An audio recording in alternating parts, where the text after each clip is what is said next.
Young generation जो है ये हमारा फ्यूचर है, यानी इन्होंने ही आगे बड़े होकर फैमिलीज़ बनानी है, बड़े बड़े ओहदों पे जाना है।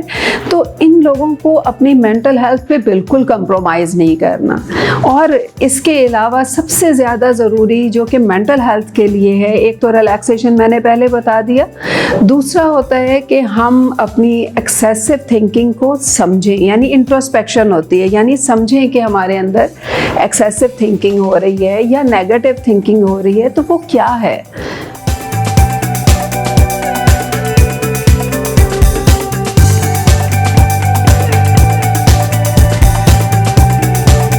अस्सलाम वालेकुम एवरीवन, मैं हूं आपकी होस्ट मुआफिया मलिक। हम और आप विद PNY के एक न्यू शो के साथ। जैसा कि आप सब लोग जानते हैं, PNY एक ऐसा प्लेटफॉर्म है जहां हम हज़ारों की तादाद में स्टूडेंट्स को डिफरेंट कोर्सेज करवाते हैं ताकि वो अपनी पर्सनल लाइफ और अपनी प्रोफेशनल लाइफ के साथ साथ अपनी फाइनेंस को भी बेहतर बना सकें। PNY ट्रेनिंग्स का एक पोर्टफोलियो PNY पिंक भी है, जिसमें हम बात करते हैं स्पेशली ख़वातीन की, किस तरह से ख़वातीन मर्दों के शाना बशाना काम कर सकती हैं, अपनी प्रोफेशनल लाइफ को और अपनी पर्सनल लाइफ को बैलेंस लेकर चल सकती हैं। आज हम बात करेंगे बड़े ही कॉमन लेकिन इतना कॉम्प्लिकेटेड इशू ये हमारे यहाँ बन चुका हुआ है कि हम इस पे गो थ्रू करने की बजाय इग्नोर करते हैं। हम इतना ज़्यादा अपने आप को ओवरवेल्म कर दिया है अपनी वर्किंग प्लेस में। हमें ये नहीं पता कि हमारे लिए एक पर्सनल स्पेस क्या है, हमारी मेंटल हेल्थ कितनी इंपॉर्टेंट है, और हमारे यहाँ इस चीज़ की उस तरह से अवेयरनेस भी नहीं है। हम फिज़िकल हेल्थ को बहुत ज़्यादा जो है वो टाइम देते हैं, देखते हैं अगर हमें कोई बुखार या फ्लू हो जाता है, लेकिन जब हम डिप्रेस होते हैं या हमारी ज़हनी हालत मुतासिर होती है तो हम उस चीज़ को इतना बोदर नहीं करते हैं। बहुत ज़रूरी है, क्यों हम लोग मेंटल हेल्थ को इतनी इंपॉर्टेंस नहीं देते, और स्पेशली यंगस्टर्स की हम बात करेंगे। हमारे यंगस्टर्स में पेशेंस लेवल बहुत ज़्यादा कम हो गया, तो इसके पीछे वजूहात क्या हैं, हम इन पे काम कैसे कर सकते हैं, इन सब चीज़ों पे बात करेंगे। हमारे साथ जो गेस्ट मौजूद हैं, मैं तारुफ करवाती चलूँ, मिस तहमीना यासिर मौजूद हैं जो कि क्लिनिकल साइकोलॉजिस्ट हैं। इनसे हम अपने सारे सवालात पूछेंगे और आप लोगों के लिए बड़ा ही एक मुफीद ये सेशन बनाएंगे। तो सबसे पहले वेलकम करती हूँ मैं मिस को अपने इस शो में। अस्सलाम वालेकुम मिस, कैसे हैं आप? वालेकुम अस्सलाम, मैं बिल्कुल ठीक ठाक हूँ। थैंक यू मुझे इनवाइट करने के लिए। Thank you so much miss, अच्छा लगा मुझे। Thank you so much miss. सबसे पहले तो हमारे यहाँ डिलीमास इतने हैं, मेंटल हेल्थ को हम फोकस करते ही नहीं है। फिजिकल हेल्थ हमारे लिए प्रायोरिटाइज तब होती है जब हमारी जो डेली एक्टिविटीज़ हैं वो डिस्टर्ब होती हैं। मेंटल हेल्थ को हम तब भी बोदर नहीं करते। तो मैं चाहती हूँ सबसे पहले आप हमें बताएं, हमारे यहाँ जो मेंटल हेल्थ की डेफिनेशन है ना, वो भी पागल के ज़ुमरे में आती है कि जो कोई पागल है तो बस वो एक अलग कैटेगरी का वो नॉर्मल इंसान हो ही नहीं सकता। तो मेंटल हेल्थ बेसिकली क्या है और क्यों ये हमारे ऊपर इफेक्ट करती है? मेंटल हेल्थ को हम जब फिज़िकल हेल्थ के साथ रिलेट करके उसको डिफ़ाइन करते हैं तो उसमें सबसे पहली बात जो समझ आती है वो ये कि अगर आप ज़हनी तौर पर पुरसुकून हैं, रिलैक्स्ड हैं, आपको ज़हनी इश्यूज़ नहीं हैं, तो इसका मतलब है यू आर मेंटली हेल्दी। जैसे कि फ़िज़िकल हेल्थ होती है कि आप ठीक ठाक हैं, आपको कोई इशू नहीं है, कोई बुखार नहीं है, कोई गला ख़राब नहीं है। लेकिन जैसे ही हम ज़हनी तौर पे अपसेट होते हैं, स्ट्रेस्ड होते हैं, परेशान होते हैं, हमारे जहन में बहुत सी सोचें नेगेटिव होना शुरू हो जाती हैं या एक्सेसिव होना शुरू हो जाती हैं, तो दैट मीन्स कि हमारी मेंटल हेल्थ कंप्रोमाइज्ड हो गई है। अब उस वक्त पर हमें सोचना होता है कि अब हमने आगे क्या करना है, लेकिन उस वक्त पर सोचने के लिए हमें कुछ समझ ही नहीं आती। मोस्टली लोग यही कहते हैं कि जी ज़हनी बीमारी या ज़हनी प्रॉब्लम्स जो हैं वो तब होती हैं जब इंसान की फंक्शनिंग ख़राब हो जाए। वो बीमारियां तो तब होती हैं जब फंक्शनिंग ख़राब हो, लेकिन वो इतनी सवेयर होती हैं कि उनको फिर प्रॉपर मेडिकेशन या प्रॉपर थेरेपी की ज़रूरत होती है। लेकिन असल में जो इस वक्त पे ज़रूरत है हमारी सोसाइटी को वो ये है कि आप डेली रूटीन में अपनी मेंटल हेल्थ के लिए काम करें। जो हल्की फुल्की मेंटल हेल्थ में इम्बैलेंस जो आ रहा है, जो इश्यूज हल्के फुल्के आ रहे हैं, जैसे कि फ्लू आता है तो फ्लू की ट्रीटमेंट होती है। एग्जैक्टली। तो बिल्कुल इसी तरह से आज अगर मैं ज़्यादा नेगेटिव सोच रही हूँ तो मुझे सोचना चाहिए कि भाई नेगेटिव सोच रही हूँ तो व्हाट टू डू नाउ। तो ये असल में ज़रूरत सबसे ज़्यादा है इस वक्त पे। वो जो आप कह रहे हो ना पेशेंस ख़त्म हो गई है, उसकी मेन वजह यही है कि हम अपनी मेंटल हेल्थ पे बहुत ज़्यादा कंप्रोमाइज़ कर लेते हैं और उस वक्त का इंतज़ार कर रहे होते हैं जबकि हम फंक्शनिंग हमारी डिस्टर्ब हो जाए और हमें प्रॉपर मेडिकेशन या थेरेपी। बिल्कुल मिस, हम इस चीज़ को इसीलिए कंसीडर भी नहीं करते। हमें लगता है कि शायद हम लोग ज़्यादा अपने आप को वर्किंग पेस में ज़्यादा लेकर जा रहे हैं, शायद इसीलिए हमें उसकी स्पेस चाहिए और ब्रेक चाहिए। अच्छा, मैं स्पेशली मैं बात करूँगी यंगस्टर्स से, स्पेशली कोविड के बाद। कोविड में बड़े हमने इश्यूज देखे, एंजाइटी बहुत ज़्यादा प्रोवोक हुई थी, लेकिन आफ्टर कोविड भी बहुत से लोगों में इश्यूज आना शुरू हुए। स्पेशली जो हमारी नौजवान नस्ल है उनमें इंटॉलरेंस बहुत ज़्यादा आ गया कि हमारे अंदर अदम बर्दाश्त की कमी और बहुत ज़्यादा ये मसाइल आना शुरू हो गए। तो बीइंग अ साइकोलॉजिस्ट आपको क्या लगता है इसके पीछे बेसिक वजूहात क्या हैं? कि स्पेशली देखिए हमारे एल्डर्स भी थे, उन्होंने भी काम किया, उन्होंने अपने बच्चों को प्रॉपर सारी चीज़ें की, लेकिन बड़े अच्छे तरीके से। लेकिन जो हमारी जनरेशन है, जो हम लोग हैं, हम में उस तरह से बैलेंस और सब्र एक एलिमेंट रहा ही नहीं है। तो इसके पीछे क्या रीज़न है? कोविड ने आकर बहुत से प्रॉब्लम्स क्रिएट किए। सबसे पहला जो मसला आया जो कि कोविड-19 जैसे हम कहते हैं, तो उसके बाद 2020 में हमने ये चीज़ देखना शुरू की कि एंग्जाइटी बढ़ना शुरू हुई। एंग्जाइटी जब बढ़ी है, फियर्स आ गए लोगों के अंदर, फियर्स को एड्रेस करने का उन्हें मौका नहीं मिल रहा था।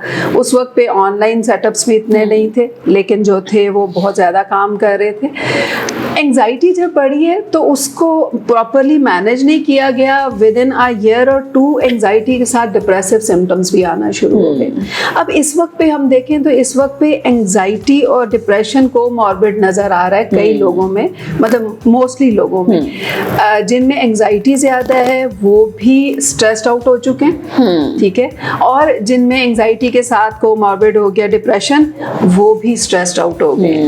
अब देखो स्ट्रेस्ड आउट जब हो गए हैं तो बड़े जो होते हैं, सपोज 30s में या 40s में है या इवन 50s में है, तो उनके अंदर ठहराव किसी हद तक आहिस्ता आहिस्ता आ रहा होता है, तो उसकी वजह से वो मैनेज भी किसी हद तक कर रहे होते हैं। यंगस्टर्स का ये होता है कि उनके अंदर ठहराव नहीं होता, वो जज्बाती ज़्यादा होते हैं, उनके अंदर इमोशंस बहुत ज़्यादा एक्टिवली प्ले कर रही होती हैं।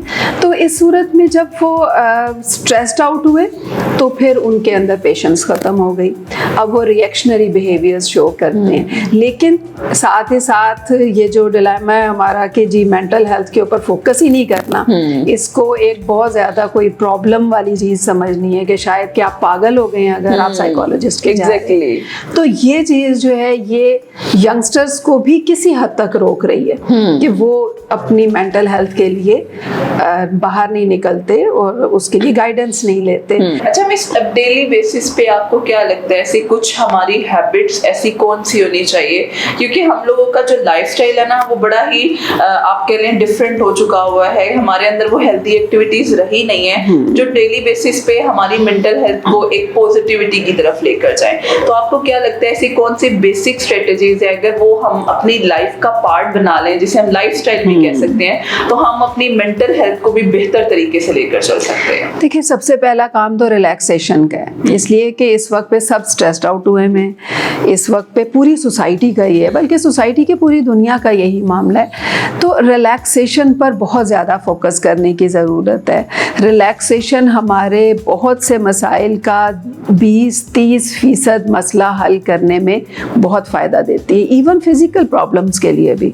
अगर आपकी बॉडी रिलैक्स्ड है, अगर आपकी बॉडी आपने प्रॉपरली उसको एंटरटेन किया हुआ है, उसके अंदर आपने वाटर इनटेक अच्छा रखा हुआ है, डाइट आपकी अच्छी है, स्लीप अच्छी है, तो फिज़िकली भी आप हेल्दी होगे और आप मेंटली भी हेल्दी होगे। तो पहला स्टेप तो यही आ जाता है कि अपनी फिज़िकल और मेंटल हेल्थ के लिए अपनी रिलैक्सेशन पर सबसे ज़्यादा फोकस किया जाए। फिर दूसरा ये आ जाता है कि अपने आप को ओवरबर्डन नहीं करना। इस वक्त पे जो मुकाबले की दौड़ लगी हुई है, इवन स्कूल के बच्चों में मुकाबले की दौड़ होती है। वालिदैन जो है वो बच्चों से ये एक्सपेक्ट करते हैं कि जी तुमने अब 99.9% मार्क्स लेने हैं। This is a torture. बच्चों के लिए टॉर्चर होता है कि वो इस वक्त में हम देखें तो स्कूल के लेवल पे एंजाइटी बहुत ज़्यादा है, फियर है कि कहीं मैं 99 के बजाय 98% मैंने मार्क्स ले लिए तो क्या हो जाएगा, ज़िंदगी ख़त्म हो जाएगी। ये फियर्स इनको एड्रेस करने की ज़रूरत है, गाइडेंस की ज़रूरत है कि भाई compete करना है तो अच्छे तरीके से करें, मुनासिब तरीके होते हैं, मुनासिब लेवल पे आप कर सकते हो।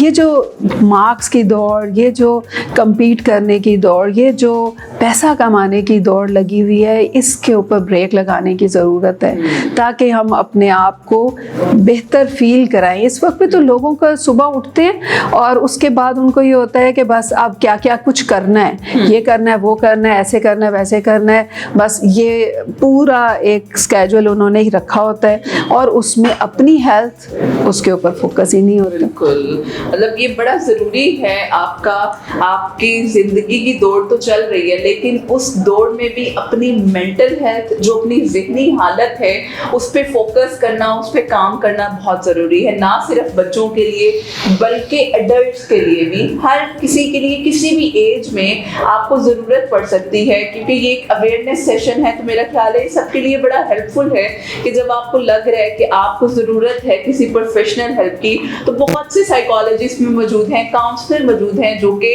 डिफरेंट प्लेटफॉर्म्स पे अपनी सर्विसेज भी दे रहे हैं। मैम, लास्टली मैं चाहूँगी कोई ऐसा मैसेज जो आप हमारी ऑडियंस को देना चाहें। यंग जनरेशन जो है ये हमारा फ्यूचर है, यानी इन्होंने ही आगे बड़े होकर फैमिलीज़ बनानी है, बड़े बड़े ओहदों पे जाना है, तो इन लोगों को अपनी मेंटल हेल्थ पे बिल्कुल कंप्रोमाइज़ नहीं करना। और इसके अलावा सबसे ज़्यादा ज़रूरी जो कि मेंटल हेल्थ के लिए है, एक तो रिलैक्सेशन मैंने पहले बता दिया, दूसरा होता है कि हम अपनी एक्सेसिव थिंकिंग को समझें, यानी इंट्रोस्पेक्शन होती है, यानी समझें कि हमारे अंदर एक्सेसिव थिंकिंग हो रही है या नेगेटिव थिंकिंग हो रही है तो वो क्या है। जबरदस्त, thank you so much miss, बड़ा अच्छा मैसेज आपने दिए। मेरा ख्याल है सबके लिए बहुत इंपॉर्टेंट लर्निंग है कि जिस तरह से हम अपनी फिजिकल हेल्थ पे कॉम्प्रोमाइज नहीं करते, तो हमें अपनी मेंटल हेल्थ पे भी नहीं करना चाहिए, ताकि आप अपनी लाइफ को बेहतरीन तरीके से गुजार सकें और अपने सक्सेस रेट को भी बढ़ा सकें। मिस, बहुत अच्छा लगा आपसे बात करके। Thank you so much for your time and thank you so much all of you. इंशाल्लाह उम्मीद करते हैं ये सेशन आपके लिए बहुत ज़्यादा हेल्पफुल होगा। फिर हाजिर होंगे एक नए सेशन के साथ। हमें इजाज़त दीजिए। अल्लाह हाफ़िज़।